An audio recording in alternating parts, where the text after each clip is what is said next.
My wife and I moved here over 5 years ago, and we definitely did make some mistakes and learn some big lessons over the last 5 years. I'm gonna make sure to share some of those stories and share some of those lessons we learned so that you don't make those same mistakes when you move here to Durango, Colorado. We're gonna go over things like animal encounters. We're gonna talk about the weather and what it's like buying a home at different elevations in and around Durango, something most people don't consider. We're gonna talk about emergency preparedness, HOAs, and much, much more, and we're jumping into it right now. Now let's start with something everybody wants to know is housing costs and costs of living. So the first kind of subject around that I want to discuss is not necessarily just prices, but it's the markets. So let's talk about winter versus summer. Winter versus summer here is very important. This summer, we have over 1 million tourists a year coming to Durango, Colorado. That definitely drives up prices. Inventory is still high in the summer, is very high compared to the winter as well. Now, regarding those tourists, you will see more bidding wars, you will have more competition in the summer, but you will have more inventory. So a lot of my clients do want to come out here, go on vacation, experience what it's like to live in Durango, and look at homes. Now, what I do recommend is I still recommend doing that. I think that's really important to do it that way. But let's say you don't find a home in the summer or it's just not aligning with your time frame. I do really recommend considering looking in the winter as well, because although there's less inventory, a couple things we can do is actually go on the MLS and I can pull a list of the homes that came off the market near the winter, and we can assume that a handful of those sellers are still open to selling. They just took their homes off the market in the winter because of how it'll show. Just won't show nearly as nice, and they might not fetch as much money for it. So we can then go shoot videos of these properties for you as you're liking them, if you're living out of town, of course, or show you these properties. And typically these sellers are a lot more motivated, especially the ones that are actually still on the market. So much less inventory, but typically more motivation. So keep that in mind as you look at the different seasons. By the way, guys, as much as I love shooting these videos, I even love more helping you with your real estate needs. My name is John Burden. I'm a licensed realtor here in Durango and Southwest Colorado. Would love to help you with anything you need related to real estate. So give me a call, text, or email, days, nights, weekends. Let's jump back into the video. All right, now I'm just gonna look down at my notes and tell you the median home prices for Q2 of 2025 in Durango. Now keep in mind, we really have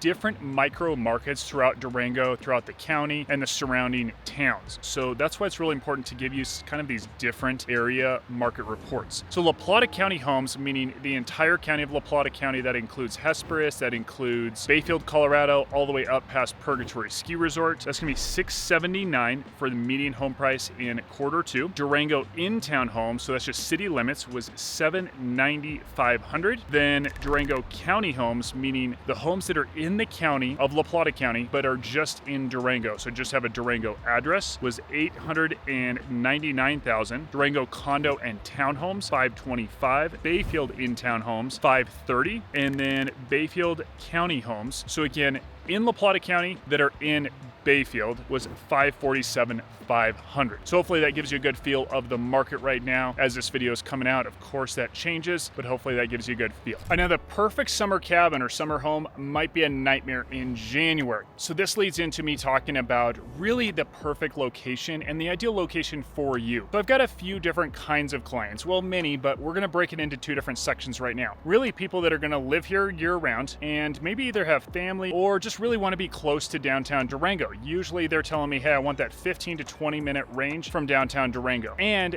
then my conversation leads into elevation. But let's back up and say the other types of clients are just buying a vacation home. And for the most part, they're gonna live here in the summer. So really living here in the summer, just the summer, you aren't gonna most likely mind buying up near Purgatory where it snows way more, or maybe buying near Lemon or Vallecito Reservoir where it snows quite a bit more in the winter, but you have an amazing creek or river running right by your home, or you have some phenomenal epic views, but it's really tough to get to that home in the winter. So those two different people are going to be very different in those two ways, but also keep in mind, if you're the person that's going to live here year round or just wants to access the property easily year round, maybe within 15 to 20 minutes of town, you also really need to be cognizant as you go east and west of town, about 10, 12 minutes away on each side, it starts climbing in elevation pretty quickly. And you start to get up to that double amount amount of snow that we get in town Durango. Now, you might not care. They do a great job applying the roads, but the other thing I want you to watch out for is the steepness of those roads and the steepness or length of your driveway. This is something I mentioned earlier. Really want that group of people to be very cognizant of that. Then if you're the person that's just looking for a summer cabin, summer home, the thing I still want you to be aware of is if you're coming back at all in the winter, then you want to be aware of some of the same things. Now, if you're just coming here for the summer, I think it's worth opening up your criteria to being closer to Lemon or Vallecito Reservoir, where you potentially have a home right on Florida River, or you have a home up near Purgatory Ski Resort, where it is absolutely breathtaking, and maybe you want to come out a few times a year to ski, but you're mainly here for the summer and you don't care about the distance to downtown Durango. So that is my quick overview on elevations. Now, I will caveat that as you go north of Durango, about 15-18 minutes north of Durango, you still are pretty close to the elevation of downtown Durango, and the snow amount doesn't change by much. Now, the next question you got to ask yourself is, will my dream home, dream location come with fine print? And what I mean by that is going to be HOAs, covenants, restrictions, etc. So some of you guys out there want those HOAs, you want your neighbors not to have a bunch of junk outside, or you really want to be able to do whatever you want. So two sides of the coin. However, obviously there's some gray area in between there. So there are plenty of HOAs that don't have many restrictions and just kind of have it covering road maintenance and snow removal. And so that's going to be 60-70% of neighborhoods. Of course, they're still going to have some things. They're still going to have covenants and bylaws. I've seen an HOA recently where a client or a buyer of the listing that I had is literally putting a train, kind of a model train that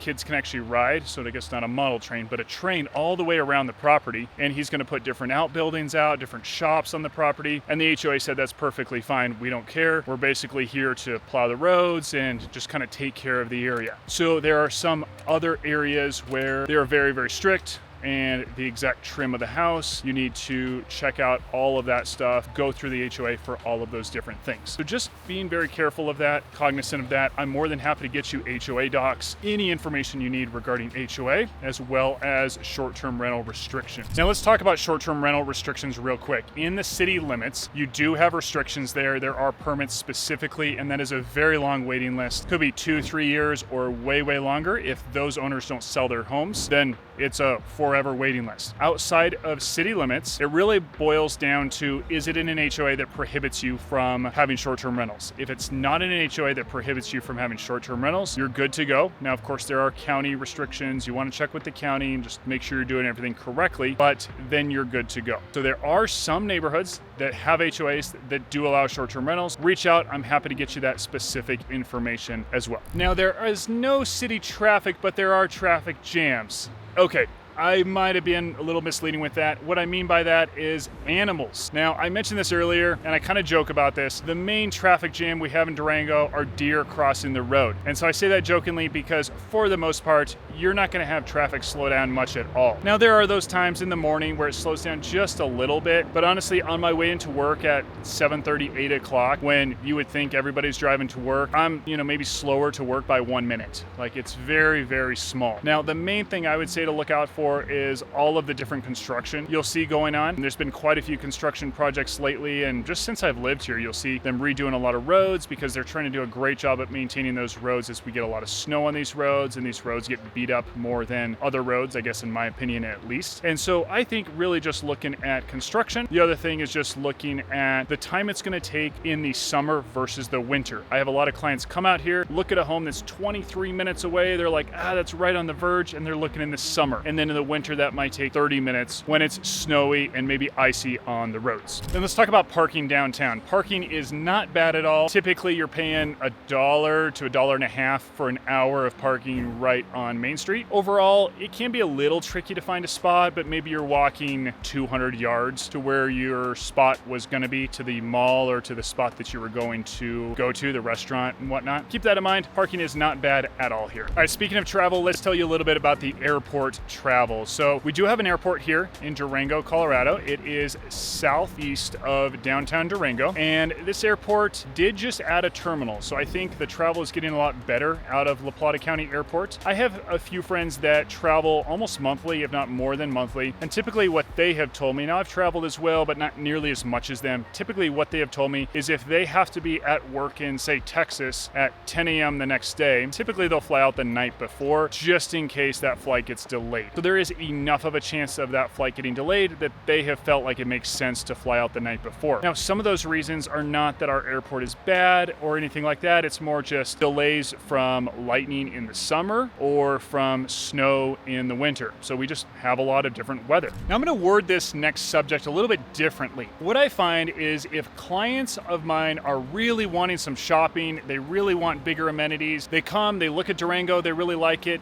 and then they don't buy because home prices are much higher and we don't have much shopping, guys. We don't have Costco, we don't have Target, we don't have Trader Joe's, we don't have Whole Foods, and we don't even really have a mall. So there's not a whole lot of shopping here. We did just get an REI. We do have some great sporting goods type stores. We do have some shopping, and we have Farmington about 50 minutes away from us, 55 minutes away, where they have a Sam's Club, they have Target, and they have more shopping. They have a bigger mall as well. But even them, they don't have all the shopping that you might be used to in a Dallas, Houston, Denver type area. Now, we discussed the weather a decent amount, but I'm gonna give you a few things you really need to watch out for regarding the weather. So the first thing is the thunderstorms. We get quite a few thunderstorms throughout the later part of the summer, and we get a lot of wind in the spring. So although it is an amazing climate here in the summer, it isn't just perfect. Now, if you go out hiking, you really need to be aware of those thunderstorms late in the afternoons, really rolling into noon, 2 o'clock in the summer. Then in the winter, we talked about snow, but I really want to emphasize the ice as well. And I also want to emphasize something really good about the winter is compared to a lot of places my clients are moving from, the winters here are amazing, meaning that averages range in the low 30s in the middle of the day in January, whereas most areas in Colorado are much, much lower, and much of the areas in the East Coast, you guys might know better, but are much lower as well.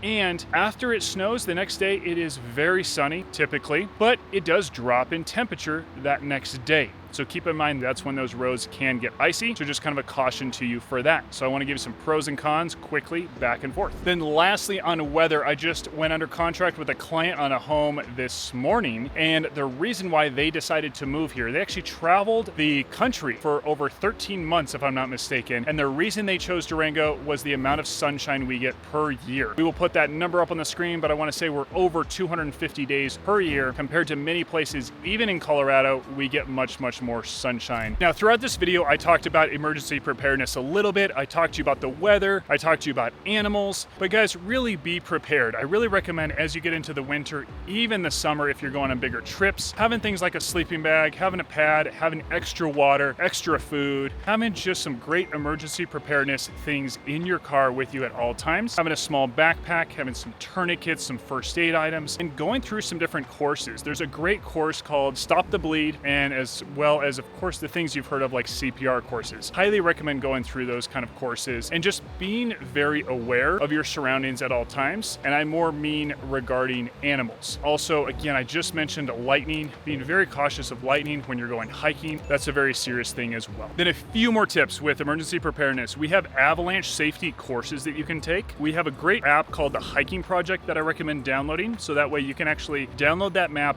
offline. And then when you're in the backcountry, you can look, you can see where you're at in relation to the trail and get back on the trail. That's something I use. I also use the app called Onyx, O-N-X. Something else I really recommend is getting a Garmin InReach or a Spot device. That way you can notify friends and families if you're in an emergency very easily. And by the way, guys, as much as I love shooting these videos, I even love more helping you with your real estate needs. My name's John Bird, and I'm a licensed realtor here in Durango, Bayfield, Mancos, all of Southwest Colorado. And if you're even thinking about moving to Durango or this area, give me a call, text, email, days, nights, weekends. We'd love to help you with all of your real estate needs. Looking forward to hopping on a call with you. We'll talk to you soon. See ya.